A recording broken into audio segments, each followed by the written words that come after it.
بولا کہ مجھے تو تو نے گمراہ کیا ہی ہے، میں بھی تیرے سیدھے رستے پر ان کو گمراہ کرنے کے لیے بیٹھوں گا،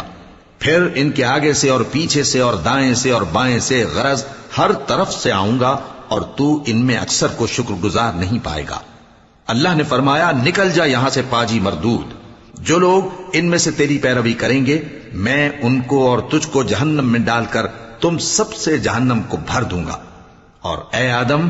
تم اور تمہاری بیوی بہشت میں رہو سہو، اور جہاں سے چاہو اور جو چاہو نوش جان کرو، مگر اس درخت کے پاس نہ جانا ورنہ گناہگار ہو جاؤ گے۔ تو شیطان دونوں کو بہکانے لگا تاکہ ان کی شرم گاہیں جو ان سے پوشیدہ تھیں ان پر کھول دے، اور کہنے لگا کہ تم کو تمہارے پروردگار نے اس درخت سے صرف اس لیے منع کیا ہے کہ تم فرشتے نہ بن جاؤ یا ہمیشہ جیتے نہ رہو،